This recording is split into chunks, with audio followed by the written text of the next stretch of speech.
अस्सलामुअलैकुम, बिस्मिल्लाहिर्रहमानिर्रहीम। मेरा नाम उस्मान बिन है और आज मैं अपनी इस व्लॉग के अंदर एक केस की इन्फॉर्मेशन शेयर करने जा रहा हूँ। एक केस की इन्फॉर्मेशन शेयर करने जा रहा हूँ, पहले मैं आपको इन्फॉर्मेशन शेयर करना चाहूँगा डाटा स्ट्रक्चर क्या चीज़ होती है? डाटा स्ट्रक्चर का मतलब मैं शॉर्ट फॉर्म में आपको ये शेयर करना चाह रहा हूँ कि प्रोग्राम के अंदर जो भी इन्फॉर्मेशन है जो टेम्परेरी तौर पे रहने सेव की जाती है, उस इन्फॉर्मेशन को सेव करने के इन्फॉर्मेशन को हम स्ट्रक्चर कहते हैं, डाटा स्ट्रक्चर कहते हैं।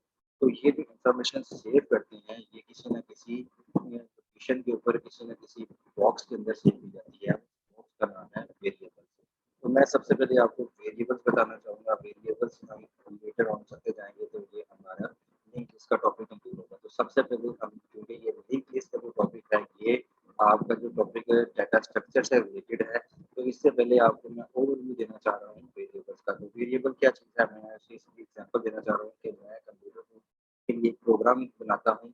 वो प्रोग्राम क्या करता है 5 + 10 करता है और उसका रिजल्ट 15 हमें शो करता है। ये जो 5 की वैल्यू है, ये जो 10 की वैल्यू है, ये जो प्रोग्राम है ये किसी न किसी अ, रैम के अंदर किसी न किसी जगह के ऊपर टेम्परेरी तौर पे वो सेव करेगा कि जो मैं भी इन्फॉर्मेशन दूँगा, उस इन्फॉर्मेशन को वो अपने पास सेव कर लेगा। फिर दूसरी इन्फॉर्मेशन दूँगा, वो इन्फॉर्मेशन को सेव करके तीसरी जगह पे वो सेव करके हमें शो कर देगा। तो इसी तरीके से अगर मैं कंप्यूटर की लैंग्वेज में ये बात करूँगी तो डिजिट सेव होके हम इज़िली इसको अंडरस्टैंड कर लेंगे 5 + 10 = 15 होता है। अगर मैं इसको कंप्यूटर लैंग्वेज में शो करूँ तो कंप्यूटर लैंग्वेज उसको इस तरीके से भी करता है A + B = C। ए जो है इसमें आप अज़्यूम कर लें कि इसमें 5 की वैल्यू पड़ी हुई है और जो बी है इसके अंदर इन्फॉर्मेशन 10 पड़ी हुई है और जो सी है ये इक्वल टू जो इन दोनों को कंबाइन है वो रिजल्ट करके हमें शो कर देगा। इस तरीके से एक और वैल्यू प्रोग्राम मैंने यहाँ पे किया है कि वो ए डॉट बी कर रहा है। ये ए डॉट बी का मतलब ये कंकैटिनेट कर रहा है, 2 वैल्यू को कंबाइन कर रहा है और दोनों की वैल्यू को कंबाइन करके वो कहाँ स्टोर करेगा, सी के अंदर सेव करेगा। तो ये प्रोग्राम के एल्गोरिदम्स हैं, ये प्रोग्राम के जो एल्गोरिदम है, ये ए क्या है प्लस फिर बी क्या है इक्वल टू सी क्या है, ये एक शॉर्ट है मेमोरी स्टोरेज है, जो कंप्यूटर प्रोग्राम अपनी टेम्परेरी रैम को तो यूज़ करते हुए इन चीज़ों को ये इन्फॉर्मेशन को सेव करता है, जो हम इनपुट करते हैं या किसी मेथड के थ्रू हम कंप्यूटर को प्रोवाइड करते हैं, जो इन इन्फॉर्मेशन को अपने पास गैदर करके किसी न किसी रिजल्ट से हमें आउटपुट डिस्प्ले होता है। और इसलिए इन वेरिएबल्स को जो हमें ए है या बी है या सी है, इन वेरिएबल्स के हम नाम है कि इनके अंदर हम किस किस्म की इन्फॉर्मेशन को सेव करेंगे। वो उसके लिए मैं आपसे सामने एक चार्ट शेयर करना चाह रहा हूँ। उस चार्ट से हमें पता चल जाएगा कि अगर उसमें कोई इन्फॉर्मेशन शेयर कर रहे हैं, उसकी कैपेसिटी कितनी है और उसमें किस टाइप की इन्फॉर्मेशन हम सेव कर सकते हैं। आया कि उसमें न्यूमेरिक इन्फॉर्मेशन है या उसमें अल्फ़ाबेटिक है या तो वो दोनों ही इन्फॉर्मेशन है, तो उनकी कैपेसिटी के हिसाब से मैं एक सामने चार्ट व्यू कर रहा हूँ। सबसे पहले मेरे पास एक इंटीजर टाइप एक वेरिएबल है, ये इंटीजर टाइप है, इसमें इसका कैपेसिटी क्या है 4 बाइट्स है। इसका मतलब है 4 बाइट से ज़्यादा इन्फॉर्मेशन हम इसमें स्टोर नहीं करेंगे। ये करेगा क्या, इसमें सिर्फ न्यूमेरिक वैल्यूज़ सेव की जाती है, numeric value 1, 2, 3, 4 up so on, जिसकी जो कैपेसिटी अगर 4 बाइट्स तक ही सेव होगी, अगर वो उसमें 1000 तक वैल्यू है तो 1000 तक उसमें वैल्यू को सेव कर देगा, जब तक वो 4 बाइट्स फुल ना हो जाए। सेकंड अब मेरे पास एक वेरिएबल आ रहा है फ्लोट के नाम से। अब फ्लोट क्या करेगा, ये भी एक इंटीजर टाइप न्यूमेरिकल वैल्यू है, इसकी भी कैपेसिटी 4 बाइट्स है, पर ये क्या करेगा, ये पॉइंट्स की वैल्यूज़ है। जो पॉइंट्स के अंदर जो अगर वैल्यूज़ है उसको अपने पास ये सेव करेगा और ये जो इंटीजर है ये पॉइंट वाली वैल्यू को सेव नहीं करेगा। पॉइंट के बाद जो भी वैल्यू है उसको अंडरस्टैंड नहीं करता। पर अगर आपके पास कोई कंप्यूटर के पास कोई ऐसी इन्फॉर्मेशन है जो आप पॉइंट्स में भी प्रोवाइड करना चाह रहे हैं, तो उसके लिए तो आपको वेरिएबल या मेमोरी रिज़र्व करनी पड़ेगी कंप्यूटर में कि वो इस वैल्यू को सेव कर पाए, तो उसके लिए आप वेरिएबल कौन-सा यूज़ करेंगे?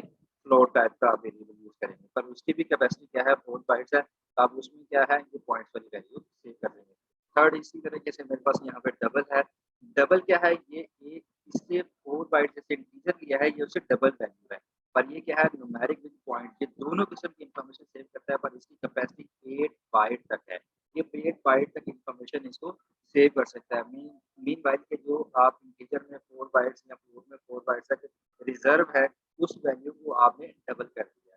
इसी तरीके से अगर चलते जाए तो हम करैक्टर, करैक्टर का मीनिंग कि मैं अब यहाँ पे पहले तो मैंने आपको बताया न्यूमेरिक वैल्यू को अगर सेव करना है तो उसके लिए कौन-कौन से वेरिएबल हो सकते हैं। इसके भी बहुत सारे वेरिएबल, मैं चंद वेरिएबल जो मोस्ट कॉमन यूज़ होते हैं वो यहाँ से इन्फॉर्मेशन शेयर कर रहा हूँ। इसके अलावा यहाँ पे करैक्टर वेरिएबल है। करैक्टर वेरिएबल क्या करेगा, इसका साइज भी 1 बाइट है। इसका मतलब है कि 1 बाइट का मतलब क्या है, तो आपका जो भी एबीसी का जो करैक्टर है वो 1 बाइट को मेमोरी को रिजर्व करता है। इसका मतलब है कि अल्फाबेट का ए वो 1 बाइट रिजर्व करता है। ए से लेके जी तक जितने भी 26 अल्फाबेट करैक्टर्स हैं उन तमाम के लिए अगर मैंने इसको एबीसी शेयर करना है तो मुझे यहाँ पे 26 करैक्टर्स मुझे चाहिए जो कि 1 बाइट के हो। ठीक है, इसके साथ मैंने यहाँ पे एक और स्ट्रिंग वेरिएबल है जो कि 4 बाइट्स का है। इसमें क्या आप न्यूमेरिक इंफॉर्मेशन भी सेव कर सकती हैं और plus alphabet A B C. Like मैं किसी घर का एड्रेस यहाँ पे देना चाह रहा हूँ तो हाउस नंबर 1, ठीक है, स्ट्रीट नंबर 1। अब हाउस क्या है, ये अल्फाबेट क्या है, और अगर नंबर 1 जो है ये न्यूमेरिक वैल्यू है, अगर स्ट्रीट क्या है ये आपका अल्फाबेट की एक चेन ऑफ इंफॉर्मेशन है। फिर उसके बाद उसके 1 जो है वो न्यूमेरिक वैल्यू है। तो अगर ये बहुत इंफॉर्मेशन आपको चाहिए तो फिर किस टाइप का आप वेरिएबल यूज करेंगे, स्ट्रिंग में, जिसमें ये बहुत इंफॉर्मेशन आ जाती है। इसके साथ साथ एक और ये जो इंफॉर्मेशन है ये तमाम क्या करें, अपनी मेमोरी को रिजर्व करें जिसके अंदर आप डाटा को स्टोर कर रहे हैं। जैसे 5 + 10 है, ये 5 एक आपका वेरिएबल है, ये इंटीजर टाइप का हो गया। ठीक है, फिर आगे बढ़ 10 जो है ये भी एक वेरिएबल है, ठीक है, जिसके अंदर आप ये वैल्यू सेव करते हैं। फिर उसके बाद वर्ल्ड को आपने कहीं जगह पे सेव करना है तो ये भी आप इंटीजर जगह टाइप का दे रहे हैं। तो फ्रंट एंड पे हमें a + b = c नजर आएगा, बैक एंड पे वो 5 + 10 = 15 कर रहा होगा। ठीक है, अगर ये जो वैल्यू को सेव करना है, कोई ऐसा वेरिएबल है जिसमें डाटा सेव नहीं करते। हाँ जी, एक ऐसा वेरिएबल भी है जिसमें डाटा तो स्टोर नहीं किया जा सकता, पर वो क्या करता है, किसी दूसरे वेरिएबल को पॉइंट करता है कि वो किस जगह पे पड़ा हुआ है, उसकी लोकेशन को डिटरमाइन करता है। ठीक है, तो यहाँ भी इंफॉर्मेशन यहाँ लिखा only store address of another variable. तो इसका मतलब है कि जो भी ये जो वेरिएबल किसी न किसी जगह के मेमोरी में स्पेस एलोकेट करते हैं, वो जो स्पेस एलोकेट करते हैं वो हेक्साडेसिमल के अंदर होती है। ठीक है, तो इसलिए जो भी इंफॉर्मेशन हेक्साडेसिमल में सेव किया जिसका आपको पता चल जाता है कि मेमोरी के किस हिस्से में कौन सा वेरिएबल पड़ा हुआ है। तो अगर किसी वेरिएबल को आपने पॉइंट करना है तो आपके पास कौन सा एक वेरिएबल चाहिए जो पॉइंटर टाइप का वेरिएबल होगा, जो कि सिर्फ और सिर्फ स्टोर करता है किसी अदर वेरिएबल के एड्रेस की इंफॉर्मेशन। ठीक है, और इस तरीके से अगर हम ये वेरिएबल पढ़ेंगे तो हम इसका मतलब है कि ये वेरिएबल क्या करते हैं, ये ऐसे मेमोरी एलोकेट करते हैं जो कंप्यूटर को अंदर हम कोई प्रोग्राम बनाते हैं तो उस प्रोग्राम के अंदर जो भी मैनिपुलेट करती हैं या जो भी इंफॉर्मेशन टेम्परेरी स्टोर करती हैं, वो स्टोर करने के लिए इंफॉर्मेशन के लिए हमें ये वेरिएबल चाहिए। पर इसमें एक लिमिटेशन है, ये देखिए इसके अंदर जो है वो इंटीजर है तो 4 बाइट्स है, फ्लोट है तो 4 बाइट्स है, डबल है तो 8 बाइट्स है। हम इससे ज़्यादा की कैपेसिटी की जो वेरिएबल नहीं ले सकते। तो ये भी एक स्ट्रक्चर टाइप का जो वेरिएबल है, ये सिंपल डाटा वेरिएबल है। पर अगर मैं आपको बताऊँ स्ट्रक्चर वेरिएबल, तो इसका स्ट्रक्चर का मतलब क्या है कि मुझे ऐसी इंफॉर्मेशन चाहिए जिसके अंदर मैं इन्हीं इंटीजर को, फ्लोट को, डबल को, करैक्टर को या स्ट्रिंग की इंफॉर्मेशन को ज़्यादा से ज़्यादा सेव कर सकूँ। आपने देखा होगा कोई प्रोग्राम में आप प्रोग्राम बनाते हैं तो उसके अंदर कुछ स्पेस की लिमिट होती है और वो 4 बाइट्स की इंफॉर्मेशन वो हम लाखों में, थाउज़ेंड में इंफॉर्मेशन को सेव कर पा रहे होते हैं। पर उसमें क्या होता है, उसके लिए हम एक और डाटा स्ट्रक्चर यूज़ करते हैं जिसका नाम है एरे। एरे क्या करता है, ये आपको जैसे like array of integer type का मैंने एक एरे लिया है, उसका जो साइज़ मैंने रख दिया है वो मैंने रख दिया है 8 बाइट। उसका जो है ना वो 8 मैंने कंसेक्टिव लोकेशंस के ऊपर मैं ये कहना चाहूँगा कि जो 8 साइज़ है, ये मैंने इंटीजर टाइप के 8 ब्लॉक ले लिए। अब ये ब्लॉक कैसे शो होते हैं, मैंने ये एक मेमोरी है, ये मेन मेमोरी है जिसको हम रैम भी कहते हैं। एक मेमोरी के अंदर मैंने ये ब्लॉक्स देख लिए। ये इंटीजर टाइप का एक ब्लॉक्स है, ये 2 है, ये 3 है, ये 4 है, यहाँ सो ऑन, ये 8 ब्लॉक्स हैं। और हर ब्लॉक्स की जो कैपेसिटी है वो 8 बाइट है। इट्स मीन कि ये 32 8 मल्टीप्लाई 4 करूँगी, ये 32 बाइट्स की मेमोरी, कंसेक्युटिव मेमोरी मैंने एलोकेट कर दी। इसका मतलब है 32 बाइट्स की इंफॉर्मेशन को मैं सेव कर सकता हूँ कंसेक्युटिव मेमोरी। अब ये एरे की जो इंफॉर्मेशन है, जितने भी आप ब्लॉक्स देते हैं वो 0 से स्टार्ट होता है, ये पहचान है इसकी, 0 से स्टार्ट होता है और यहाँ पे वो जो जितने ब्लॉक्स दिए हैं उसके नंबर नंबरिंग लगा देगा 0 से स्टार्ट करने का। पर इसमें एक ड्रॉबैक्स है, वो ये है कि आपने जब प्रोग्राम बना रहे हैं तो आपने जो साइज़ ऑफ एरे है, वो एक दफ़ा आपने फिक्स कर दिया है तो वो उसको बाद में चेंज नहीं कर सकते। आपको ये कंसेक्टिव, ये आपको मेमोरी तो मिल गई है पर इसको आप चेंज नहीं कर सकते। और इसका दूसरा ये है कि आप तब तक ये एरे क्रिएट नहीं कर सकते जब तक इतनी स्पेस आपकी मेमोरी में इकट्ठी अवेलेबल ना हो। ठीक है जी। अब ये इन्फॉर्मेशन क्या है, मैंने इंटीजर टाइप का ये एरे लिया है, तो इसका मतलब है कि ये भी जो फर्स्ट ब्लॉक है ये इसमें भी इंटीजर है, इन्फॉर्मेशन सेव कर सकता हूँ। तो ये सारे के सारे इंटीजर टाइप हैं। इसका मतलब क्या है कि मैं इसमें इन्फॉर्मेशन न्यूमेरिकली सेव कर सकता हूँ। न्यूमेरिकल के अलावा कोई भी इन्फॉर्मेशन मैं सेव करने जाऊँगा, तो वो इन्फॉर्मेशन सेव नहीं करने देगा, वो एरर देगा, क्योंकि वो कहेगा कि जो एरे है इसमें जो इन्फॉर्मेशन है वो सिर्फ़ और सिर्फ़ न्यूमेरिकल वैल्यू सेव कर सकती है। अगर मुझे और इन्फॉर्मेशन सेव करनी है तो फिर मैं उसके लिए क्या करूँगा, मैं एक और एरी करैक्टर टाइप का मैंने एरे यूज़ करता हूँ और उसका भी मैं साइज़ जो है वो 8 रखता हूँ, 8 ब्लॉक्स रखता हूँ। तो फिर ये क्या होगा, मेन मेमोरी में रैम के अंदर 8 ब्लॉक्स बन गए, ठीक है? जैसे लाइक 1, 2, 3, 4, 5, 6, 7, 8 8 ब्लॉक बनने, ये भी 0 से ही शुरू होंगे। जो फर्स्ट ब्लॉक होगा वो उसकी जो नंबरिंग होगी वो 0 होगी, ठीक है? अगर आप किसी एक ब्लॉक्स को एक्सेस करना चाह रहे हैं तो आपको उसका नंबर पता होना चाहिए। आप अगर आपको उसका नंबर पता है तो आप डायरेक्ट उस ब्लॉक की वैल्यू को गेट कर सकती हैं, वहाँ पे इन्फॉर्मेशन को स्टोर कर सकती हैं। पर इसके लिए भी क्या है कि अगर आपकी मेमोरी में इतने ब्लॉक्स की इकट्ठी स्पेस अवेलेबल है, देन आप एरे क्रिएट कर सकते हैं। ठीक है, आपको कंसेक्युटिव स्क्रीन स्पेस चाहिए। अगर आपके पास कंसेक्युटिव स्पेस नहीं है तो आप एरे क्रिएट नहीं कर सकते। पर इसका एडवांटेज क्या है? कि एडवांटेज इसका मेन ये है कि अगर आपके पास और अब ये जो आप मैंने एक कैरेक्टर टाइप कर लिया है, तो इसका मतलब है कि ये भी 1 कैरेक्टर है, इसका 1 बाइट की स्पेस है, इसकी भी 1 बाइट है। जितने ब्लॉक्स हैं उनकी स्पेस 1 बाइट है। इसका मतलब है कि ये 8 ब्लॉक्स है, साइज़ ये है, तो इसका मतलब है कि 8 बाइट्स के मैंने एरे इस्तेमाल कर लिया है। अब हर ब्लॉक्स में मैं एक करैक्टर सेव कर सकता हूँ, क्योंकि एक जो करैक्टर है वो 1 बाइट्स की स्पेस रिज़र्व करता है। और ये अगेन वही 0 से शुरू हो रहा है और 0 से लेके 7 तक इसकी ब्लॉक नंबरिंग चल रही है। ठीक है जी? अब क्या है कि ये कंसेक्टिव है और ये क्या कर सकते हैं, इसका जो दूसरा ड्रॉबैक्स है वो हम ये कर देखते हैं इसको।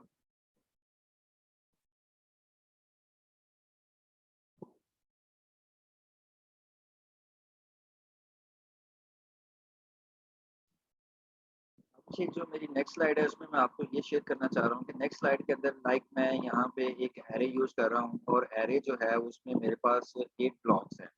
अब किसी एक ब्लॉक्स के अंदर मैं वैल्यू को चेंज करना चाह रहा हूँ या ऐड करना चाह रहा हूँ। मैं लाइक सपोज़ ये 4 नंबर जो मेरा ब्लॉक्स है, 0 से लेके 4 नंबर ब्लॉक्स है, इसके अंदर मैं 10 ऐड करना चाह रहा हूँ। तो 10 ऐड करने के लिए मेरे पास जो ये ब्लॉक्स की वैल्यू है, ये मुझे एक-एक पॉइंट आगे शिफ्ट करनी पड़ेगी। लाइक 7 को मैं इधर शिफ्ट करूँगा, 6 को मैं इधर इस वाले ब्लॉक में शिफ्ट करूँगा और 5 को इस वाले ब्लॉक में शिफ्ट करूँगा। देन ये मेरे पास स्पेस अवेलेबल होगी, मैं इसके अंदर मॉडिफ़िकेशन कर सकता हूँ।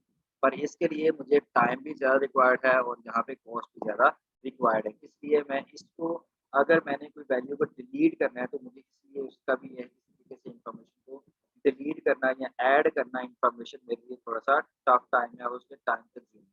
इसका जो अल्टरनेट है कोई ऐसा डाटा स्ट्रक्चर है जो इसका अल्टरनेट हो। जी हाँ, ये मेरा जो आज टॉपिक है ये है लिंक लिस्ट के ऊपर। तो लिंक लिस्ट ऐसा स्ट्रक्चर है जो कि सबसे पहले आपको वो इन्फॉर्मेशन प्रोवाइड करेगा कि आपके वैन के अंदर अनएलोकेटेड जो स्पेस पड़ी है, अनएलोकेटेड मैं अल्फाज यूज़ कर रहा हूँ, बिखरी हुई स्पेस को आप इकट्ठा करके जोड़ सकते हैं। लाइक ये आपको ये ब्लॉक्स चाहिए थे ना जिसमें आप डेटा स्टोर कर सकें, चाहे वो इंटीजर है, चाहे वो कैरेक्टर है, चाहे फ्लोट है, चाहे किसी भी टाइप का वो आपको ये ब्लॉक्स चाहिए। तो आप क्या करते हैं कि रैम में जितनी भी स्पेस अवेलेबल है वो वहाँ पे क्रिएट कर दें, फिर आपके रैम के दरमियान में स्पेस अवेलेबल है वहाँ से एक ब्लॉक क्रिएट करें और एक रैम के एंड पे कोई स्पेस फ्री स्पेस अवेलेबल है, मेमोरी अवेलेबल है, आप वहाँ पे ये क्रिएट करें और उन तमाम को एक-दूसरे के साथ इकट्ठा जॉइन कर दें। इस चीज़ को हम कहते हैं लिंक। ये भी एक डाटा स्ट्रक्चर है। जैसे हमने देखा कि वेरिएबल क्या होते हैं जिसमें आप टेम्परेरी तौर पे डाटा को स्टोर कर सकते हैं, मैनिपुलेट कर सकते हैं, उसके आप रिज़ल्ट को कंप्यूटर में आप रिज़ल्ट आउटपुट कर सकते हैं, यूज़र से इन्फॉर्मेशन ले सकते हैं और उसका रिज़ल्ट आउटपुट कर सकते हैं। फिर उसके लिए हमने कहा कि उसकी साइज़ तो लिमिटेशन है, उसकी साइज़ को लिमिटेशन को बढ़ाने के लिए हमने एरे का इस्तेमाल किया। फिर एरे ने क्या किया हमारी कंसेक्युटिव स्पेस को एलोकेट कर दिया मेमोरी के अंदर। अब कंसेक्युटिव का क्या नुकसान क्या था कि अगर इतने ब्लॉक की स्पेस अगर मेमोरी में नहीं है, तो आप ये एरे क्रिएट नहीं कर सकते। और दूसरा ये है कि अगर उसके अंदर कोई एरे के अंदर की इन्फॉर्मेशन को डिलीट करना है या मैनिपुलेट करना है या मूव करना है, शिफ्ट करना है, तो उसके लिए आपका टाइम कंज्यूमिंग है। इन चीज़ों से बचने के लिए आप एक और डाटा स्ट्रक्चर डिज़ाइन किया हुआ है, जो कि हम डाटा स्ट्रक्चर एल्गोरिथम में पढ़े हैं, जो है लिंक लिस्ट। लिंक लिस्ट क्या करता है, सबसे बड़ा उसका बेनिफिट ये है कि वो आपके रैम में मेन मेमोरी के अंदर जो बिखरी हुई स्पेस है, वहाँ पे आप ये ब्लॉक्स क्रिएट कर सकते हैं, चाहे वो इंटीजर टाइप का है, चाहे वो कैरेक्टर टाइप का है, चाहे फ्लोट टाइप का है, चाहे वो पॉइंटर है। ठीक है, वहाँ पे आप क्रिएट करेंगे और वहाँ पे क्रिएट करके उनको आपस में एक-दूसरे के साथ जोड़ देंगे। ठीक है जी? अब यहाँ इससे पहले जो आप एरे क्रिएट कर रहे थे, एरे में सिर्फ़ एक टाइप की डाटा आप स्टोर कर सकते हैं, पर जब आप ये लिंक लिस्ट के बाद में करेंगे तो यहाँ पे 2 किस्म के डाटा टाइप को इकट्ठा करती है, वेरिएबल को सॉरी इकट्ठा करती है। उसके लिए मैं एक एग्ज़ाम्पल देता हूँ कि मैंने यहाँ पे एक हेडर लिया है, हेडर में आपको बाद में बताता हूँ ये क्या चीज़ है। मैंने एक नोड लिया, नोड 1 है, नोड 2 है, नोड 3 है, नोड 4 है, नोड 5 है। ये समझिए कि रैम के अंदर बिखरी हुई स्पेस पड़ी हुई थी और मैंने वहाँ पे एक नोड क्रिएट कर दी। ये इंटीजर टाइप थी, इसने 4 बाइट्स रिज़र्व कर दी। फिर मैंने एक और कर दी और इसके अंदर भी इसने ये मेमोरी रिज़र्व कर दी। ये बिखरी हुई स्पेस को मैंने इकट्ठा करके जोड़ दिया। अब मुझे मज़ीद कोई मुझे कोई मेमोरी चाहिए तो मैं आगे मज़ीद इन्फॉर्मेशन को यहाँ पे गेट कर सकता हूँ।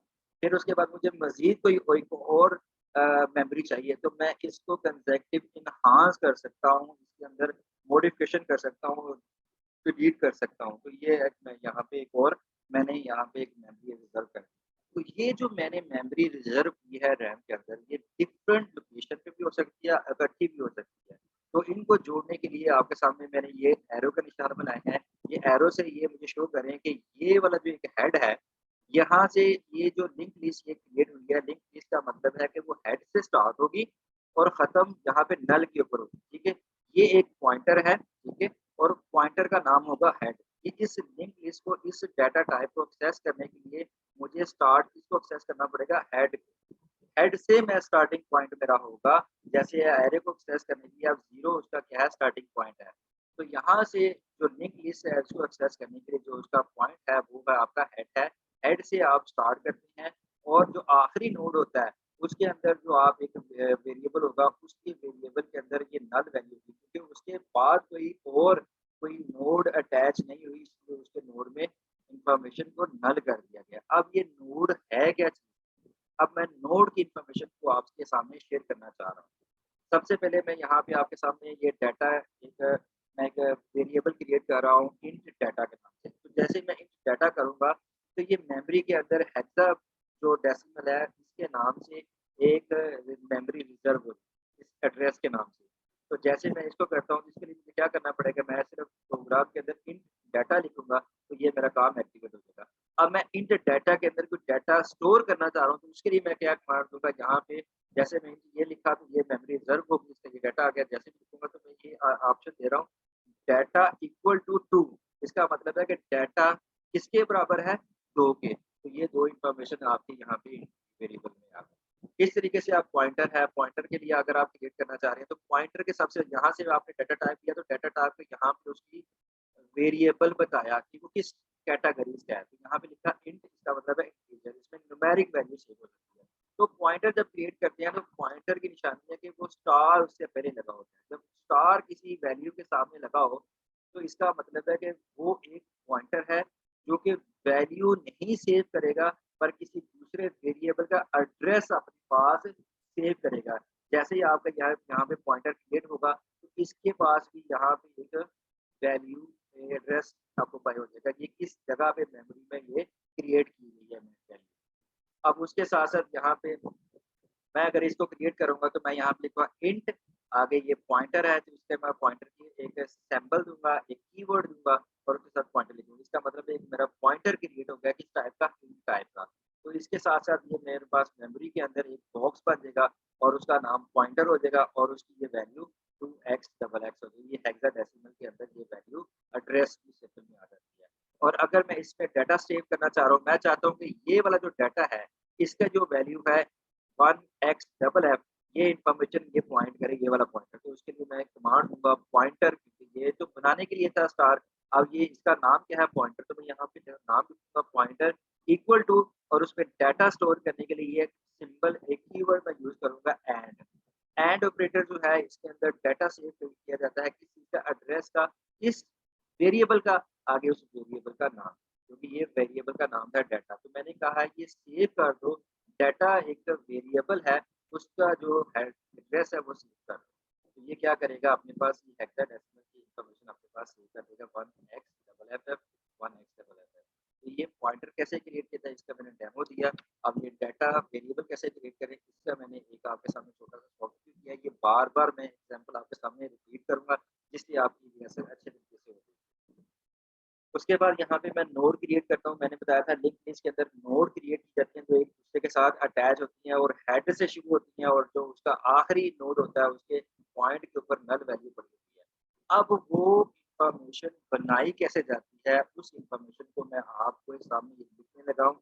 आप प्लीज इसको ध्यान से ये इंफॉर्मेशन को बार-बार सुनिएगा ताकि यही वो पॉइंट है जिसके अंदर आप ये लिंक लिस्ट के किसी भी टाइप की लिंक लिस्ट को अगर आप बनाना चाहें तो आपके लिए बहुत आसान है। ये वो बेसिक स्ट्रक्चर है जो मैं आपके सामने बताने जा रहा हूँ। तो मैं क्या करता हूँ, एक मैंने यहाँ पे वेरिएबल लिया। अब वेरिएबल किस टाइप का है कि वो डाटा का है, ठीक है? इसका मतलब वो इन्फॉर्मेशन सेव करेगा। फिर उसके बाद मुझे एक पॉइंटर चाहिए क्योंकि ये देखें ये पॉइंटर मुझे क्यों चाहिए? पॉइंटर इसलिए चाहिए कि ये वेरिएबल किसी ना किसी दूसरे वेरिएबल के साथ अटैच होनी है, ठीक है? अब वो वेरिएबल किस जगह पे पड़ा है, वो नोड किस जगह पे पड़ी हुई है, उसका यहाँ पे एड्रेस देना है। तो वो एड्रेस यहाँ पे इन्फॉर्मेशन स्टोर करने के लिए पॉइंटर चाहिए। मैंने बताया था कि पॉइंटर वो चीज़ है जो कि अपने पास एक एड्रेस को इन्फॉर्मेशन को सेव करता है किसी के वेरिएबल की। तो यहाँ पे वो इन्फॉर्मेशन का आपके सामने है। तो उसका नाम मैंने रख दिया नेक्स्ट। अब नेक्स्ट जो है ये पॉइंटर का एक नाम है। इस वेरिएबल का जो डाटा है ये इसका नाम है। देखिए ये इंट भी टाइप का भी हो सकता है, ये कैरेक्टर टाइप का भी वेरिएबल हो सकता है, किसी भी टाइप का हो सकता है। पर पॉइंटर जो है ये एक एड्रेस को इन्फॉर्मेशन को सेव करेगा किस वेरिएबल के वो किस पॉइंट का होगा, ठीक है जी। तो आगे इसको अगर वेरिएबल को क्रिएट करना है तो उसके लिए मैंने दोबारा ये कमांड की इंट डाटा करेंगे तो ये वाला पोर्शन आपके सामने बन गया, ठीक है। अगर इसी तरीके से मैं ये अगर पॉइंटर क्रिएट करना चाह रहा हूँ तो ये पॉइंटर का साइन दूंगा और आगे पॉइंटर जिस नाम से मैं पॉइंटर का नाम रखना चाहता हूँ वो आगे लिखूंगा। तो मैं यहाँ पे नाम रख रहा हूँ कि नेक्स्ट। इसका मतलब है कि नेक्स्ट नाम से एक मेरा पॉइंटर क्रिएट हो गया। अब ये दोनों चीजें मैंने कंबाइन कर दी हैं। वेरिएबल को और पॉइंटर को कंबाइन करने को नोड कहते हैं और मल्टीपल नोड को आपस में जोड़ने को लिंक लिस्ट कहते हैं। लिंक लिस्ट की मल्टीपल टाइप्स है। हम लोगों ने मैंने टाइटल में बताया था सिंगली लिंक लिस्ट कर रहे हैं तो सिंगली लिंक लिस्ट के अंदर सिंपल ये तरीकाकार है कि नोड एक नोड के अंदर दो टाइप्स के वेरिएबल हैं। एक डाटा के अंदर जहां पे आपने डाटा इंफॉर्मेशन स्टोर कर सकते हैं। एक पॉइंटर वेरिएबल है जो कि दूसरी नोड को पॉइंट करेगा कि ये दूसरी नोड के अंदर साथ अटैच है या नहीं। अगर यहाँ पॉइंटर के अंदर नल वैल्यू तो इसका मतलब है कि ये आखिरी नोड है और ये किसी और के साथ नहीं जुड़ी। और अगर इसके अंदर किसी दूसरी नोड का इंफॉर्मेशन है इसका मतलब है ये आखिरी नोड नहीं है। ये किसी और नोड में की मेमोरी की किसी और लोकेशन के साथ नोड पड़ी हुई है उसके साथ कंबाइन हुई है उसके साथ लिंक है, ठीक है। इसलिए लिंक लिस्ट कहते हैं। अब इसके साथ मैं दोबारा से ये प्रैक्टिकल करना करके दिखाना लगा हूँ ताकि ये इंफॉर्मेशन इसके ये जो नोड मैंने क्रिएट की है इस नोड के अंदर इंफॉर्मेशन को स्टोर कैसे करती है। सेकंड मेन पॉइंट है। फर्स्ट पॉइंट ये है कि नोड है क्या चीज। नोड दो चीजों का मजमूआ है, एक वेरिएबल डाटा की और एक वेरिएबल है पॉइंटर की। इन दोनों का मजमूआ है, दो चीजों को मिलकर हम नोड कहते हैं। अब नोड के अंदर जो दोनों डिफरेंट पोर्शन है, एक वेरिएबल डाटा के लिए एक है पॉइंटर वेरिएबल के लिए। अब पॉइंटर के अंदर इंफॉर्मेशन रखवानी है या नहीं रखवानी, अब डाटा के अंदर कोई इंफॉर्मेशन रखवानी है या नहीं रखवानी, इनको एक्सेस कैसे करेंगे। तो इसके लिए मैं जो आपके सामने यहाँ पे कमांड लिखने लगा हूँ ये कमांड बहुत इंपॉर्टेंट है, ये बार बार यूज होगी। इस कमांड को मैं इजी लेमन तरीके से आपको एक्सप्लेन करके दिखाना चाह रहा हूँ। तो इसको प्लीज जरूर रिवाइज करके देखिएगा। अगर मेरा ये आपको ये फॉरवर्ड ज़्यादा लग रही है वीडियो तो इसको प्लीज़ पॉज़ करके या रिवर्स बैक करके लाज़मी देखिएगा। ये वो वाहिद वीडियो है, इसको देखने से आपके तमाम के तमाम कॉन्सेप्ट क्लियर हो जाएंगे। यहाँ सबसे पहले मैं नोड का नाम लिखता हूँ क्योंकि ये मैंने नोड क्रिएट किया है तो नोड का मैं यहाँ पे नाम लिख रहा हूँ। तो यहाँ पे मैंने नोड का नाम लिखा है। अब इस मेरे पास नोड के दो पोर्शन है, एक पोर्शन है डाटा, एक पोर्शन है नेक्स्ट। अब दोनों पोर्शन को कॉल करने के लिए मुझे एक सिंपल एक कीवर्ड यूज किया जाता करना पड़ता है जिसका नाम है दिस।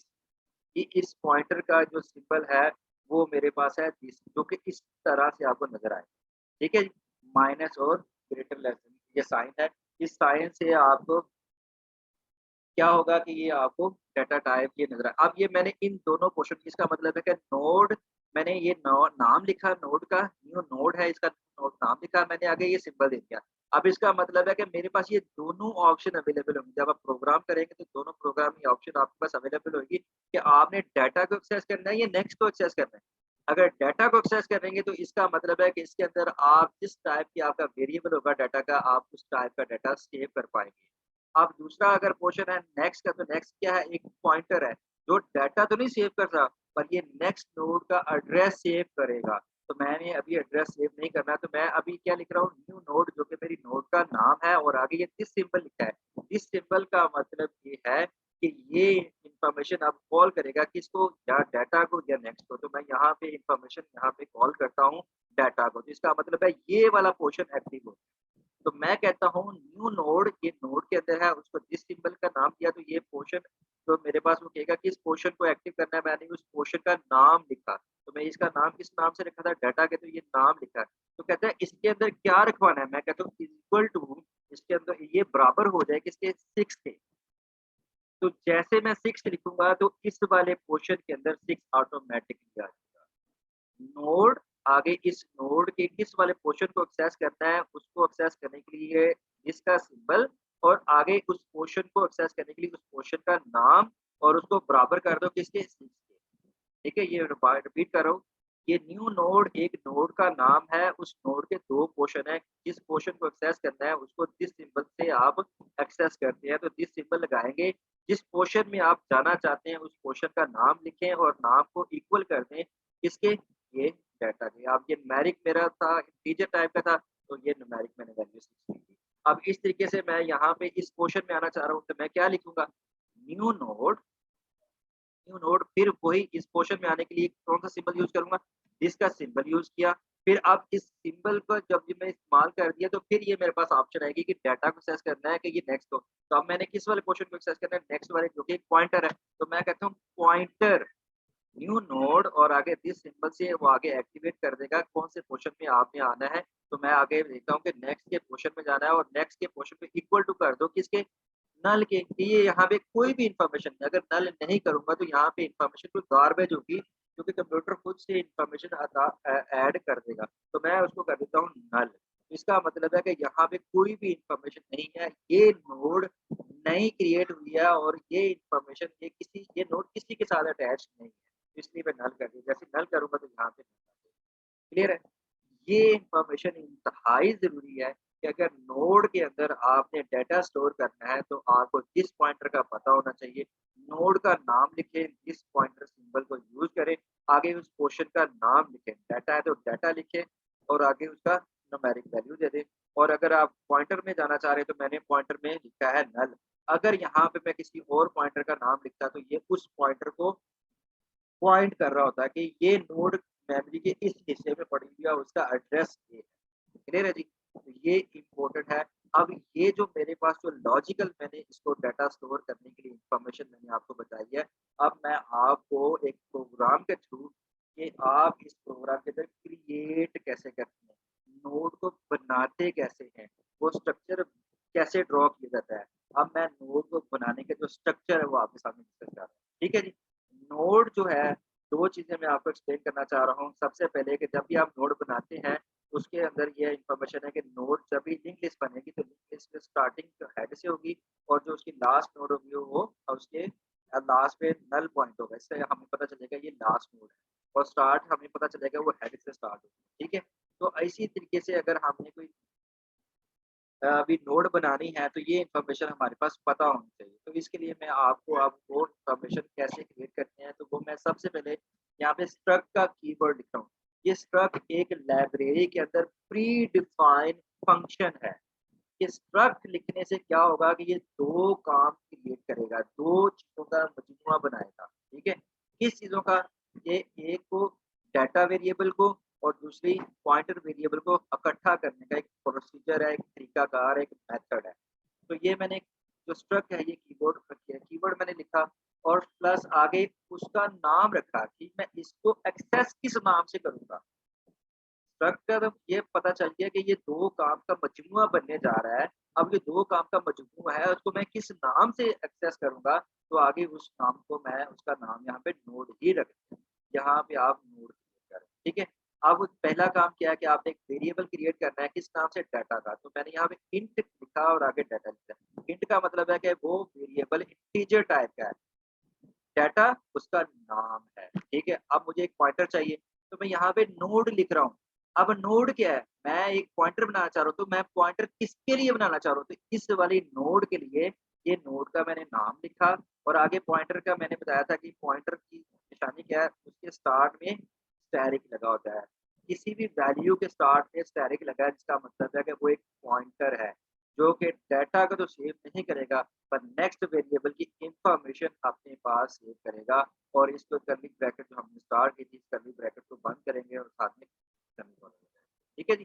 तो ये एक स्ट्रक्चर है नोड क्रिएट करने का। इससे नोड क्रिएट होने की जब ये मेथड मैं बार-बार कॉल करूँगा, तो ये इससे क्या होगा, मेरी नोड्स बनती चली जाएगी। ठीक है? अब मैंने आपको बताया था कि नोड स्टार्ट किससे होती है?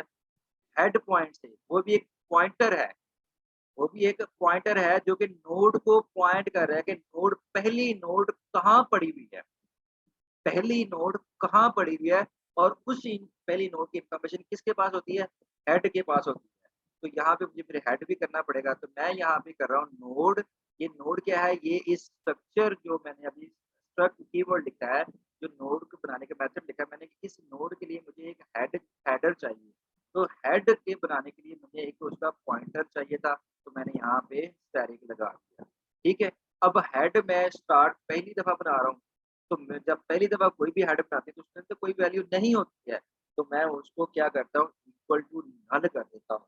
हेड इक्वल टू नल, तो हेड जो हेड के अंदर है वो किसी किस्म की इन्फॉर्मेशन नहीं पड़ी। ठीक है जी? तो ये सिंपल मैंने एक आपके सामने स्ट्रक्चर बनाया है। स्ट्रक्ट एक कीवर्ड है जो कि 2 काम करेगा, कि 2 टाइप के वेरिएबल को इकट्ठा करेगा, ठीक है? उन इकट्ठा करने को, उन 2 वेरिएबल को यूज़ करने के लिए आप कोई ना कोई उसका नाम रखते हैं, तो यहाँ पे मैंने नोड उसका नाम रख दिया। ठीक है? तो यहाँ पे एक क्या करना है, सबसे पहले मैंने पहली नोड वेरिएबल बनानी है, तो उस नोड के अंदर पहली जो वेरिएबल है वो इंट टाइप की है, उसके अंदर डाटा उसका नाम है, वेरिएबल का नाम है। तो यहाँ सेकंड में यहाँ पे ये एक पॉइंटर बनाना है, तो पॉइंटर किसके लिए? नोड के लिए, तो यहाँ पे नोड लिखा और पॉइंटर का ये सिंबल दिया स्टैरिक और आगे नोड का नाम लिखा, तो वेरिएबल का नाम लिखा जो कि नेक्स्ट है और आगे इस कर्ली ब्रैकेट बंद और आगे ये कॉलन। अब मुझे हेडर भी चाहिए, तो हेडर के लिए मैंने ये नोड, यही वाला नोड लिखा कि इस नोड के लिए मुझे एक हेडर चाहिए, ठीक है, जो पॉइंट करे कि पहली नोड कहाँ पे है, ठीक है? हो सकता है पहली नोड मेमोरी के लास्ट में पड़ी हो, मिडल में पड़ी हो, कहीं पे भी पड़ी हो, तो वो पॉइंट करेगी, ठीक है? उसके एड्रेस पे। कि वो जब एड्रेस आपको पता हो, तो आप डायरेक्ट उस पॉइंट पे पहुँच जाएँ, ठीक है? जैसे आपको मेरे घर का एड्रेस पता है, तो मैं अगर आपको अपना घर का एड्रेस बताऊँ, तो कहीं भी दुनिया में आप कोई बंदा आना चाहता है ट्रैवल करके, चाहे वो एयरलाइन के थ्रू आना चाहे, चाहे वो बस ट्रैवल करने के थ्रू, चाहे रेलवे के थ्रू आना चाहिए, तो वो उस एड्रेस पे डायरेक्ट पहुँच जाएगा। क्योंकि वो एक मैं स्पेस की बात कर रहा हूँ, तो स्पेस में आप किसी पॉइंट पे पहुँचने के लिए आपको एड्रेस चाहिए। इसी तरीके से कंप्यूटर के अंदर मेन मेमोरी में किसी चीज़ को एक्सेस करने के लिए जो आप क्रिएट करते हैं, उसका भी कोई ना कोई लॉजिकल एड्रेस होता है। तो ये लॉजिकल एड्रेस यहाँ पे सेव करना चाह रहा हूँ। चाहे वो फर्स्ट नोड है, लास्ट नोड है, थर्ड नोड है, व्हाटएवर कोई भी नोड है, जो भी एड्रेस उसके हेडर में होगा वो मैं उसको पहली नोड कंसीडर करूँगा। ठीक है जी? आगे चलते हैं। आगे यहाँ पे मैंने एक हेडर लिया है। अब हेडर के आगे मैंने ये 3 नोड्स लिखे हैं। Node A, node B, node C. अब 2 नोड्स ये देखिए, हर नोड के अंदर मैंने एक डाटा वेरिएबल लिया है और दूसरा पॉइंटर वेरिएबल लिया है। बी नोड है तो उसमें भी एक डाटा वेरिएबल लिया है और उसमें एक पॉइंटर वेरिएबल लिया है। सी नोड लिया है, उसमें भी एक डाटा वेरिएबल और अब ये हेडर किसको करेगा? ये लाइक आप समझ लें कि मेमोरी के अंदर ये 3 नोड पड़े। हेडर में जिसका एड्रेस होगा, तो उसको हम फर्स्ट नोड कंसीडर करेंगे। तो अभी हेड के अंदर क्या पड़ा है? नल, जिसका मतलब है कि हेड को नहीं पता कि नोड कहाँ से स्टार्ट हो, ठीक है?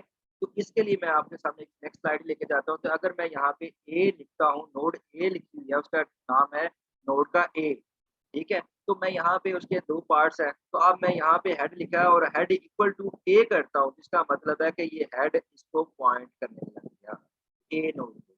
इसी तरीके से मैं दोबारा हेड लेता हूँ और एक नोड लेता हूँ, तो हेड को बी कर देता हूँ, तो हेड इक्वल टू बी कर देता हूँ, तो ये जो हेड है ये पॉइंट करने लग जाएगा इस नोड को।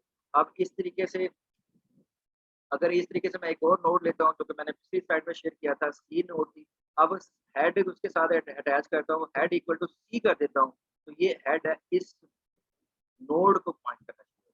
ठीक है जी। अब ये पॉइंट कैसे कर रहा था? ठीक है जी। अब इसमें वैल्यू कैसे आई थी? ये 1 कैसे आया? ये नल कैसे वैल्यू आई? ये हेड इसको पॉइंट कैसे करने लग गया? वो मैंने यहाँ पे कमांड। ठीक है। आप क्या करेंगे? हेड इक्वल टू ए करेंगे, तो इसका मतलब है कि हेड के अंदर इस वाली नोड का एड्रेस रहेगा। ये ए क्या है? ये एक नोड है, उसका नाम है, नोड का नेम है ए। अगर हेड इक्वल टू ए करूंगा तो ए के अंदर नोड ए का एड्रेस होगा हेड के अंदर। ठीक है। इसी तरीके से मैं हेड इक्वल टू बी करूंगा तो बी क्या है? एक नोड का नेम है, तो हेड पॉइंट करने लग जाएगा बी नोड को।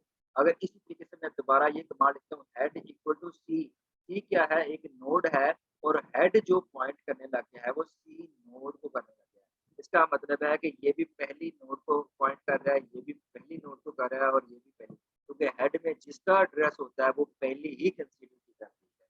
क्लियर? Got it? तो हेड के अंदर हेड इक्वल टू ए है, तो ये पहली नोड है और ये इसको पॉइंट कर रहा है। अब इसके अंदर मैंने डाटा स्टोर करना है। हेड जिसको पॉइंट कर रहा है उसके अंदर मैं डाटा सेव करना है, तो मुझे पता होना चाहिए जिस नोड के अंदर मैंने डाटा सेव करना है उस नोड का मुझे नाम पता होना चाहिए। तो ये इन्फॉर्मेशन मुझे कहाँ से मिल रही है? हेड से मिल रही है। ठीक है। अगर मैंने इस नोड के अंदर इन्फॉर्मेशन सेव करनी है और ये पहली नोड है, तो इसकी इन्फॉर्मेशन मुझे कहाँ से मिल रही है? हेड से मिल रही है। अगर मुझे सी के अंदर किसी भी वेरिएबल में मुझे डाटा सेव करना है या एड्रेस सेव करना है, तो उसकी इन्फॉर्मेशन मुझे कहाँ से मिलेगी? हेड से मिलेगी। हेड के अंदर पहली इन्फॉर्मेशन मिलती है फर्स्ट नोड की इन्फॉर्मेशन। तो अगर मैं नोड के अंदर इन्फॉर्मेशन करता हूँ ए, ये ए लिखा है और आगे मैंने दिस पॉइंटर लिखा है, तो दिस पॉइंटर से ये दोनों पोर्शन क्या हो गए? ए के एक्टिव हो गए। आगे मैंने लिखा है डाटा, तो इसका मतलब है डाटा पोर्शन ही रिजर्व हो गया। ए का डाटा पोर्शन रिजर्व है, उसको उसको बराबर कर दो 1 के, तो यहाँ पे 1 आ जाएगा। अब मैंने ये जो पॉइंटर है इसमें एक्स लिखा हुआ नल वैल्यू, तो मैं इसको क्या करूँगा? तो मैं कहूँगा ये जो नोड है उसका दिस पॉइंटर से क्या करेगा? वो पोर्शन मुझे पूछेगा कौन-सा पोर्शन? मैं कहता हूँ पॉइंटर वाला पोर्शन। तो मैं यहाँ पे ए को जो ए जो नोड है वो जो पॉइंट कर रहा है उसका जो पॉइंटर है वो बराबर हो जाएगी इसके नल के। तो यहाँ पे नल वैल्यू क्रॉस आ जाएगा। इसी तरीके से अगर मैं यहाँ पे बी करता हूँ तो बी जो है बी आगे मैंने दिस पॉइंटर यूज़ किया है, तो इसका मतलब है कि बी जो है वो पॉइंट करने से ये दोनों पोर्शन मेरे पास एक्टिव हो गए। तो मैं जिसका नाम लिखूँगा वो फिक्स हो जाएगा। तो मैं बी आगे दिस पॉइंटर दिस का जो सिंबल है वो लिखूँगा और आगे डाटा वेरिएबल का नाम लिखूँगा। और जैसे वेरिएबल का नाम लिखा तो आगे उसको इक्वल टू 2 करो, यहाँ पे 2 आ जाएगा। और अगर यहाँ पे बी लिख के इसका सिंबल यूज़ करता हूँ तो फिर पॉइंटर का नाम लिखता हूँ, क्योंकि ये पॉइंटर है जो इसका नाम है।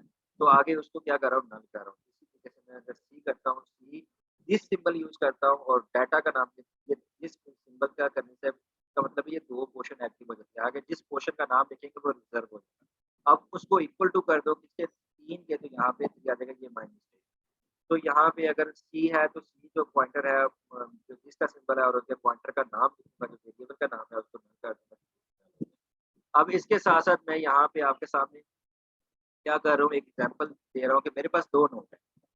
मेरे पास 2 नोड है। अब मैंने आपको गाइड कर दिया है, मैं आपको डिफरेंट एग्ज़ाम्पल रिप्रेज़ेंट कर रहा हूँ, ताकि आपका विज़न क्लियर हो जाए कि ये जो चीज़ें हैं नोड कैसे क्रिएट होती है, नोड का स्ट्रक्चर कैसे बनता है, नोड क्या-क्या कॉल करता है, तो ये मैं आपके सामने वो रिप्रेज़ेंट कर रहा हूँ। ठीक है जी? तो मैंने एक नोड क्रिएट कर दी है, जो कि न्यू नोड है एक है और एक है टैब के नाम से। इसके अंदर भी डाटा है और इसके अंदर भी पॉइंटर है। ठीक है? इसके अंदर भी डाटा है और इसके भी पॉइंटर है। और जो डाटा है उसको जो वेरिएबल है जिसमें डाटा सेव करना है उसको डाटा के नाम से है और जो पॉइंटर है उसको नेक्स्ट के नाम से सेव कर रहा हूँ। ठीक है? अब इन दोनों में मैं वैल्यू सेव करना चाहूँगा तो कैसे करूँगा? और इसको अगर पहली नोड बनाना चाहूँ, अगर ये न्यू नोड को पहली नोड बनाना चाह रहा हूँ तो क्या करना पड़ेगा? अगर टेम्प को मैं नहीं पहली नोड बनाना चाह रहा हूँ तो मैं क्या करना चाहूँगा? तो मेरे पास एक पॉइंटर होना चाहिए। मैं पॉइंटर होना चाहिए जो कि हेड के नाम से मैं सिर्फ़ उसको ढूँढूँगा। मैं देखूँगा कि उसके अंदर क्या पड़ा हुआ है। सबसे पहले मेरे पास उनकी इन्फॉर्मेशन पड़ी हुई है नल, इसका मतलब है कि जो हेड है उसके अंदर कोई इन्फॉर्मेशन नहीं पड़ी। तो अगर मैं यहाँ पे एक कमांड देता हूँ head equal to new node कर दूँगा या टेम्प कर दूँगा, जो हेड है वो उसको पॉइंट करने लग जाएगा। तो मैं एक कमांड देता हूँ हेड इक्वल हो जाए किसके न्यू नोड के। इसका मतलब है ये न्यू नोड का नाम यहाँ पे आ जाएगा और ये पॉइंट करने लग जाएगा इसको। इसका मतलब है कि ये वाला जो न्यू नोड का जो नाम है ये कहाँ पड़ा हुआ है हेड के अंदर, तो ये पहली नोड बन ठीक है? अब इस दोनों के अंदर मैं डाटा सेव करना चाह रहा हूँ, तो वही दिस ऑपरेटर का जो दिस सिंबल है उसको यूज़ करके मैं करूँगा। मैं कहता हूँ न्यू आगे न्यू नोड इस नोड का नाम जो है, आगे दिस का सिंबल यूज़ किया मैंने और आगे दिस का सिंबल किया तो ये दोनों क्वेश्चन एक्टिव हो जाते हैं। जिस वेरिएबल का नाम लिखूँगा वो रिज़ल्ट होएगा। इस वेरिएबल का मैंने नाम क्या है डाटा, तो ये डाटा कह रहा हूँ। इसको कह रहा हूँ इसको बराबर कर दो, डाटा को बराबर कर दो किसके 6 के। ये जो न्यू और दिस का ये एक एक चाबी है इस तक पहुँचने की, ठीक है? आगे डाटा को क्या कर दो 6 के बराबर कर दो, यहाँ पे 6 कर दो। फिर इसी तरीके से मैं अगर एक और करता हूँ, कमांड देता हूँ, न्यू नोड जिसका सिंबल एक चाबी है, आगे मैं नाम लिख देता हूँ नेक्स्ट के, नेक्स्ट क्या है? एक पॉइंटर है। मैं कहता हूँ वो नल के बराबर हो जाए, उसमें कोई भी वैल्यू ना हो। यहाँ पर आ सकती अब मैं क्या करता हूँ, ये तो पॉइंट कर रहा हूँ, मैं तो पॉइंट करना चाह रहा था टेम्प को, तो मैं एक अगर कमांड देता हूँ हेड इक्वल टू टेम्प कर दूँगा, तो ये वाली वैल्यू हट जाएगी और यहाँ पे टेम्प की जब वैल्यू आएगी, तो ये हेड जो है वो टेम्प को पॉइंट करने लगेगा। उसके लिए मैं एक कमांड देता हूँ temp equal head equal to temp. अब पहले head equal to new node था, तो इसका मतलब है ये हेड किसको पॉइंट कर रहा था। अब मैंने एक नई कमांड दे दी है, हेड इक्वल टू टेम्प है, तो यहाँ पे क्या होना चाहिए, ये लिंक खत्म होना चाहिए और नया लिंक क्रिएट हो जाना चाहिए। ठीक है? तो अब हेड पॉइंट करने लग गया है टेम्प को। ठीक है जी? अब उसके साथ मैंने अब इन दोनों वेरिएबल में डाटा स्टोर करना है, एक इसमें एड्रेस स्टोर करना है, इसमें डाटा स्टोर करना है। तो मैंने उसी तरीके से कमांड दिया टेम्प आगे जिसका सिंबल और आगे जैसे मैंने दिया था ये 2 क्वेश्चन एक्टिव हो जाए जिसके सिंबल से मैं आगे लिखता हूँ इसका वेरिएबल का नाम, जो कि नाम है मैं कहता हूँ डाटा इक्वल टू 8 हो जाए, तो यहाँ पे क्या आ जाएगा 8 रहेगा। अब यहाँ पे मैं एड्रेस सेव करना चाह रहा हूँ, शायद ना करना चाह रहा हूँ, तो उसके लिए मैं कमांड दूँगा टेम्प जो जिसका सिंबल है, जिसके सिंबल से क्या होगा ये दोनों क्वेश्चन एक्टिव हो जाएँगे। मैं आगे उसका नाम लिख देता हूँ जिसके अंदर मैंने काम करना है, तो वो आगे नाम लिख देता हूँ जी नेक्स्ट का, तो जैसे ही नेक्स्ट का नाम लिखूँगी उसको इक्वल टू क्या कर देता हूँ, ठीक है जी? इससे क्या होगा कि इससे ये वेरिएबल मैंने आपको एक्सप्लेन कर दिया कि मेरे पास 2 नोड थे और एक मेरे पास हेड था। अगर मैं ये वाला क्वेश्चन करता हूँ तो इस क्वेश्चन से ये डाटा भी इसको एलोकेट हो जाता है और पॉइंटर में नल वैल्यू भी आ जाती है और ये पॉइंट करने लग जाता है। अगर वही कमांड मैं टेम्प के लिए करता हूँ तो ये देखें टेम्प और जिसका सिंबल, यहाँ न्यू नोड उसका जिसका सिंबल और आगे डाटा और इसको जो जैसे आप मैनिपुलेट करना चाहें कर सकते हैं। तो head equal to new node कर देंगे, हेड उस पॉइंट को करना चाहेगा जो उसकी पहली नोड कंसीडर की जाएगी। ठीक है जी। अब इसके साथ मैं यहाँ पे सबसे जो बेसिक है लिंक लिस्ट की टाइप कितनी है, ठीक है? और लिंक लिस्ट में क्या-क्या टास्क किए जा सकते हैं। तो मेन तो काम था मैंने एरे आपको बताया था, एरे में क्या था कि वो एक कंसेक्युटिव जो है ना वो स्पेस थी, इकट्ठी स्पेस थी। अगर आपके पास इकट्ठी स्पेस नहीं है तो आप एरे क्रिएट नहीं कर सकते।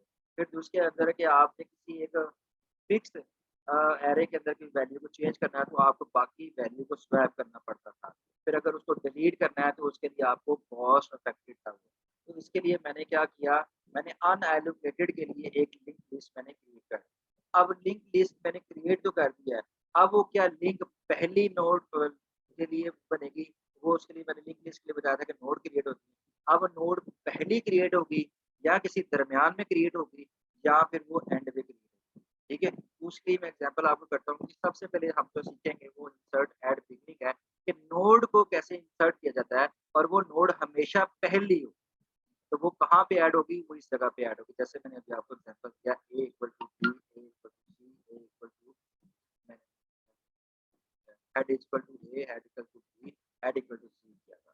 तो इससे क्या हो गया था कि वो हेड जो है वो पहली-पहली नोड को अपना पॉइंट करता था। अगर मैंने इसी तरीके से दरमियान में नोड करना है तो यहाँ पे मैंने अगर करना हो तो ये मेरे पास एक नोड क्रिएट हो गई B के नाम से, जैसे मैंने A, B, C ये 3 नोड है। अब उसके साथ मैंने एक D नोड करना है और इसको मैंने पहले पॉइंट पे करना है तो यहाँ पे ऐड ठीक है? तो आगे उसकी जो भी वैल्यू है, उसका जो भी हेड है, हेड इक्वल टू कर दूँगा तो इसमें हेड की जो वैल्यू है वो यहाँ पे ये आ जाएगी और हेड को इक्वल टू टी कर दूँगा तो यहाँ पे ये वैल्यू, ये हम वैल्यू सीखेंगे कि कैसे स्वैप आउट करते हैं। सिर्फ वो दिस पॉइंटर ही है जिसके थ्रू हम ये काम करेंगे। अब मैं करना चाह रहा हूँ कि इंसर्ट एट लोकेशन, किसी भी लोकेशन में, वो यहाँ पे भी हो सकता है, यहाँ पे भी हो सकता है, किसी भी दरमियान में लोकेशन में आप ऐड करना है तो वो आपके सामने है। तो अगर मैं यहाँ पे ऐड करता हूँ ई, एक नोड ऐड करता हूँ, तो ई के अंदर भी डाटा है और आगे उसका पॉइंटर है, तो अगर बी लिखूंगा तो इस जगह पे ऐड होगा, अगर मैं सी लिखूंगा तो इस जगह पे ऐड होगा। तो यहाँ पे जो भी नाम लिखूंगा तो यहाँ पे ऐड हो जाएगा, ठीक है। अब इस लोकेशन को, इस वाली लोकेशन को कैसे फाइंड करना है, इस वाली लोकेशन को कैसे फाइंड करना है, वो हम पढ़ेंगे, ठीक है। अभी सिर्फ ओवरव्यू दे रहा हूँ। अब यहाँ पे एक इंसर्ट एड, एंडिंग पे आपने कोई नोड ऐड करनी है, एंड पे नोड आपने ऐड करनी है, तो उसके लिए क्या करना पड़ेगा, एक नोड आपने क्रिएट की है एफ के नाम से। अब वो एंडिंग है तो हमेशा जो नल वैल्यू है, जिसको आप नल से क्या कंसिडर करते हैं, वो आखिरी होता है। मैंने कहा था नोड स्टार्ट करने का तरीका ये है, पढ़ने का ये है कि वो हेड से स्टार्ट होती है और उसका आखिरी जो नोड होती है उसके पॉइंटर में नल वैल्यू, तो जो नल वाली है वहाँ पे हम एफ स्टोर करते हैं, ठीक है। तो इस तरीके से यहाँ पे ये वैल्यू कंसिडर हो गई।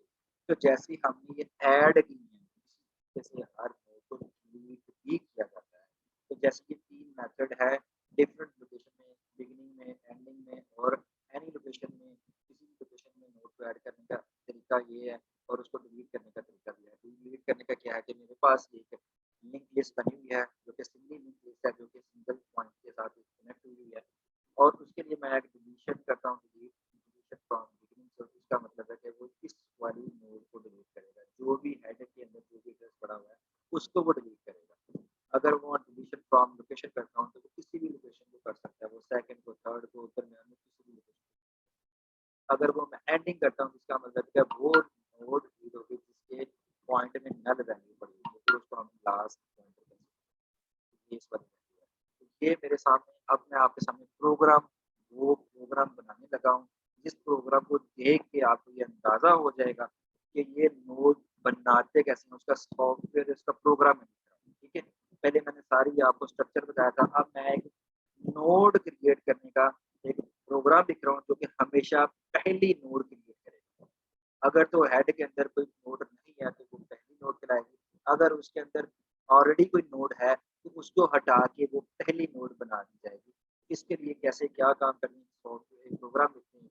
उस प्रोग्राम के लिखने के लिए मैं यहाँ पे पहले नाम लिखता हूँ अवॉइड, ये मेरा वॉइड नो रिटर्न टाइप है तो उसे रिटर्न नहीं करेगा। इंसर्ट बिगिनिंग, ये फंक्शन का नाम है।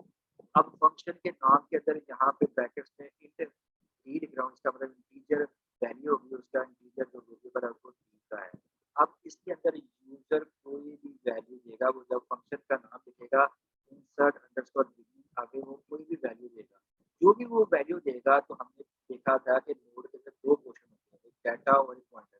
ये डाटा वाले पोर्शन में ये वाली इंफॉर्मेशन जाके सेव हो जाएगी, जो भी मैं फंक्शन को जब भी कॉल करूंगा तो उस फंक्शन में जो भी मैं वैल्यू लिखूंगा, न्यूमेरिकल वैल्यू, वो डाटा वाले पोर्शन में चली जाएगी। वो जाएगी कैसे, वो यहाँ पे डिस्प्ले करता हूँ। सबसे पहले मैं यहाँ लिखता हूँ नोड। अब यहाँ पे मैंने एक पॉइंटर बनाना है और उसको मैं किस नाम से बना रहा हूँ, न्यू नोड।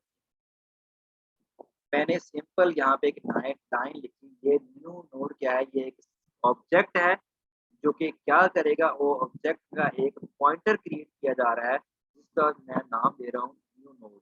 यहाँ पे न्यू डॉग भी कर सकते हैं, यहाँ पॉइंटर भी कर सकते हैं, जो आपको पीटीआर जो भी आप यहाँ पे इसका नाम रखना चाहिए नाम से, ठीक है। ये इस नाम से एक नोड क्रिएट की जाती है, क्योंकि मैं कह रहा हूँ कि एक नोड बन जाए और वो पहली नोड बने, तो नोड का कोई ना कोई तो नाम होगा ना, तो वो नाम क्या है, न्यू नोड। अब इसका जो सबसे पहले मैंने इसका सिंपल स्टैटिक लगाया, इसका मतलब ये पॉइंटर वेरिएबल है। अब सिंपल पॉइंटर वेरिएबल है, इक्वल टू न्यू करता हूँ। अब न्यू का मतलब ये है कि ये मेमोरी के 2 पोर्शन होते हैं, एक होता है स्टैक पोर्शन, एक होता है हीप पोर्शन। स्टैक पोर्शन होता है जो भी आप वेरिएबल क्रिएट करते हैं उसका नाम होता है, ठीक है, उसकी वैल्यू को आप एडजस्ट करते हैं। हीप जो पोर्शन है उसमें आप जो स्टैक होता है उसमें आप स्टैटिक वेरिएबल क्रिएट कर रहे हैं, ठीक है। और जो आप हीप पोर्शन है उसके अंदर आप डायनामिकली आप मेमोरी एलोकेट करें, डायनामिकली, ठीक है। तो डायनामिकली मेमोरी एलोकेट करने के लिए की वर्ड है, न्यू का एक की वर्ड है जो कि रिजर्व है सी लैंग्वेज के अंदर। जब भी आप इसको न्यू का वर्ड यूज करेंगे, इसका मतलब है डीप पोर्शन के अंदर आपकी एक मेमोरी रिजर्व होने जा रही है। अब वो किसके लिए है? नोड के लिए। ये किसके लिए है? नोड। आपने स्ट्रक्ट नोड बनाया था। अब स्ट्रक्ट नोड का काम क्या? दो काम करेगा। इसका मतलब है कि इस नोड का नाम लिखने से ये पॉइंटर दो काम करेगा। क्या क्या काम करेगा? एक तो डाटा उसके अंदर सेव करेगा, और दूसरा उसके अंदर वो पॉइंटर है जो कि एड्रेस नेक्स्ट नोड का सेव करेगा। ठीक है जी। तो ये दोनों काम मैंने करने के लिए मैं क्या करूंगा, एक लाइन लिखता हूँ। ये न्यू नोड के सेम नेम यहाँ पे आ गया। अब मैंने पॉइंटर नहीं लिखा क्योंकि पॉइंटर बनाने के लिए आप स्टैटिक लिखते हैं। तो मैंने पॉइंटर तो बना लिया। अब मैंने पॉइंटर का जो स्टैटिक है वो खत्म कर दिया। मैं कह रहा हूँ न्यू नोड, आगे दिस का सिंबल, इसका मतलब है नोड एक क्रिएट हो गई है। अब उसके दिस के सिंबल, अब दिस का सिंबल मैं यहाँ पे अगर नेक्स्ट लिखता तो नेक्स्ट के पोर्शन में जाता। तो मैंने यहाँ पे लिखा है डाटा, तो इसका मतलब है ये डाटा के पोर्शन में चला गया है। और डाटा इक्वल टू डी है। डी का मतलब है ये वाली इंफॉर्मेशन जो यूजर पुट कर रहा है। मैं फंक्शन को कॉल करूंगा इंसर्ट अंडरस्कोर बी, तो आगे कोई ना कोई वैल्यू दूंगा। वो वैल्यू डी जो है वो डी वाली वैल्यू डाटा के बराबर हो जाए, डाटा के अंदर जाके डी की वैल्यू सेव हो जाए। इसका मतलब है नोड के दो क्वेश्चन में से एक काम तो हल हो गया कि उसके जो डाटा वेरिएबल है उसके अंदर डी की इंफॉर्मेशन सेव होगी। जब भी मैं फंक्शन कॉल करूंगा थर्ड अंडरस्कोर बिगनिंग, और उसके अंदर जो भी वैल्यू लिखूंगा 5, 10, 15 जो भी एक वैल्यू लिखूंगा वो वैल्यू डी को चली जाएगी, और डी जो वैल्यू है वो अल्टीमेट डाटा के अंदर जाके सेव करवा देगा। और इस वजह से नोड, ये नोड का नाम है। और इस सिंबल एक सिंबल है, आगे उसके दो क्वेश्चन है क्योंकि नोड के दो हिस्से हैं, एक डाटा एक पॉइंटर, और एक डाटा जो है वो उसके अंदर डी की इंफॉर्मेशन को सेव। ठीक है जी। और आगे उसके बाद मैं क्या करता हूँ, अब देखिए हेड, हो सकता है हेड के अंदर कोई पहले से वैल्यू पड़ी हुई हो, ना हो वो, तो मैंने वो दोनों कंडीशन लिखनी है। मैं कहता हूँ अगर इफ जो है ये कंडीशन है हेड इक्वल टू नल है, हेड नल के बराबर है, इसका मतलब हेड में कुछ भी इंफॉर्मेशन पड़ी, तो ये करनी प्रैक्टिस में इसके साथ में ये इंफॉर्मेशन लिख रहा हूँ। तो क्या कर दो, head equal to new node कर दो। मैंने वहां लिखा था head equal to A, head equal to B, head equal to C. अब मैं हेड इक्वल टू न्यू कर रहा हूँ, इसका मतलब हेड में तो कोई इंफॉर्मेशन पड़ी नहीं हुई। तो हेड इक्वल टू न्यू करूंगा तो इसका मतलब है कि हेड पॉइंट करने लग जाएगा न्यू नोड को। इसका मतलब है ये पहली नोड बन जाएगी। अब मैंने कहा था अब ये पहली नोड बन रही है, तो पहली नोड बनेगी तो हमेशा जो पहली है वो आखिरी भी हो जाएगी, खुद ब खुद आखिरी भी हो जाएगी। तो उसके जो पॉइंटर में उसकी वैल्यू क्या करनी है, नल करनी। तो मैं फिर एक और कमांड दूंगा। मैं लिखता हूँ कि भाई न्यू नोड नाम लिखा और आगे जिसका सिंबल दिया, इसका मतलब है कि वो दो क्वेश्चन एक्टिव हो गए। दूसरा क्वेश्चन कौन सा है? एक तो क्वेश्चन मैंने डाटा के लिए काम कर लिया, दूसरा क्वेश्चन मेरे पास बचा नेक्स्ट का, तो मैंने कहता हूँ नेक्स्ट इक्वल टू नल होता है। अब इसका मतलब है जो मेरी पहली नोड है वो ही आखिरी नोड भी बन गई। अगर हेड इक्वल टू नल है तो इसका मतलब है हेड पॉइंट कर दे न्यू नोड को, और न्यू नोड का जो पॉइंटर है उसमें नल की वैल्यू को सेव करवा दिया जाए। ये तो कंडीशन है पहली कि हेड के अंदर कोई भी इंफॉर्मेशन, अगर हेड के अंदर कोई इंफॉर्मेशन है तो क्या करना है। तो मैं उसके लिए एल्स का ये क्वेश्चन लिखता हूँ और ये ब्रैकेट स्टार्ट करता हूँ। फिर मैं लिखता हूँ न्यू नोड, जो न्यू नोड है ये वाली जो नोड मैंने क्रिएट की है इसका नाम लिखूंगा, और आगे मैं इसको क्या कर दूंगा, जिसका सिंबल लिखता हूँ। इसका मतलब है जिसके सिंबल से दोनों पोर्शन एक्टिव हो जाए। मैं आगे नाम लिख देता हूँ नेक्स्ट का, क्योंकि डाटा के लिए मैंने काम कर लिया हुआ है। मैं कहता हूँ कि न्यू नोड के जो जिसका सिंबल से मैं एक्टिव कर लूंगा नेक्स्ट का पॉइंटर, जिसका मतलब पॉइंटर का जो वैल्यू है वो बराबर कर दो हेड का। इसका मतलब ये है कि हेड में जो भी एड्रेस पड़ा हुआ है वो बन जाए न्यू नोड के पॉइंटर के अंदर। हेड के अंदर जो भी इंफॉर्मेशन पड़ी हुई है वो वाली इंफॉर्मेशन, या हेड जिसको पॉइंट कर रहा है, असल में हेड जिसको पॉइंट कर रहा है पहली वाली नोड को पॉइंट कर रहा है ना, तो पहली वाली नोड के अंदर जो भी उसकी नोड की इंफॉर्मेशन है वो वाली इंफॉर्मेशन जो मैंने नोड क्रिएट की है, उसके नेक्स्ट वाले जो पॉइंटर है उसमें रख दो।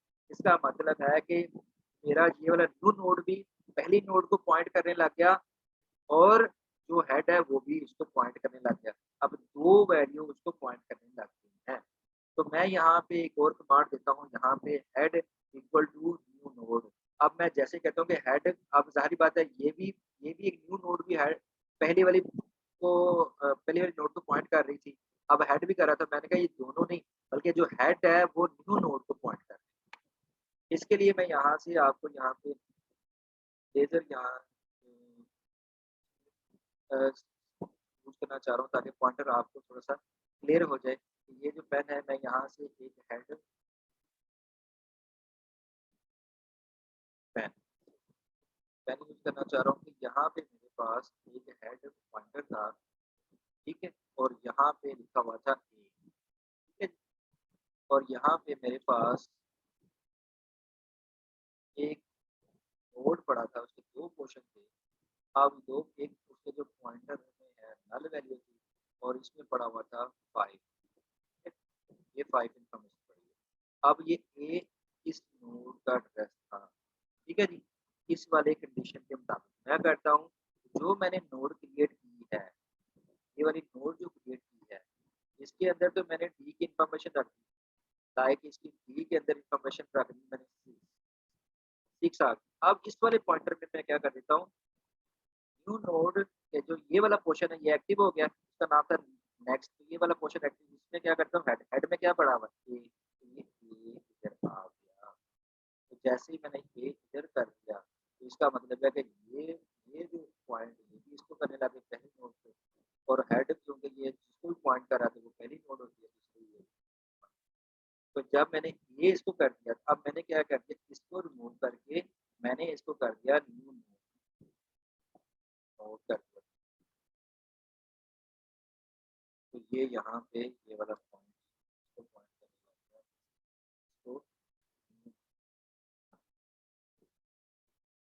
ठीक है जी। तो ये यहाँ से इन्फॉर्मेशन, ये वाली इन्फॉर्मेशन, इस 2 लाइनों का मतलब ये है कि न्यू नोड का जो पॉइंट, ये जो है, इस सिंबल से क्या होगा, ये वाला पोर्शन एक्टिव होगा। अब इस वाले पोर्शन से क्या कर दो, हेड कर दो, तो हेड में जो भी इन्फॉर्मेशन है वो यहाँ पे आ गई। अब ये इसको हेड इसको पॉइंट कर रहा था, ये भी इसको पॉइंट करने लग गया। मैं चाहता हूँ कि ये हेड इसको पॉइंट ना करे, अब हेड ये मेरी पहली वाली नोड को पॉइंट करे, तो मैं हेड को कर दूंगा इक्वल टू न्यू नोड। जैसे ही मैं इसको न्यू नोड करूंगा तो ये वाली इन्फॉर्मेशन यहाँ पॉइंट कर दी और ये क्रॉस हो जाएगी, तो ये तो इसको कर ही जाएगा। तो ये अल्टीमेट, ये हेड न्यू नोड को पॉइंट कर रहा है और न्यू नोड पॉइंट कर रही है, ये तो ये भी थैंक यू सो मच। मैंने आपका बहुत सा कीमती वक्त जो है वो इस्तेमाल कर किया है, और मुझे उम्मीद है कि ये वाली इंफॉर्मेशन आपके लिए बहुत यूज़फुल होने वाली है। वो तमाम स्टूडेंट्स जो किसी भी कैटेगरी से न्यू के रिगार्डिंग इंफॉर्मेशन, एग्ज़ाम के रिगार्डिंग इंफॉर्मेशन या किसी भी ये इंफॉर्मेशन के लिए बहुत हेल्पफुल है। प्लीज़ इस इंफॉर्मेशन के बाद मेरे चैनल को ज़रूर सब्सक्राइब करें, लाइक करें और शेयर के बटन को करें, ताकि मेरी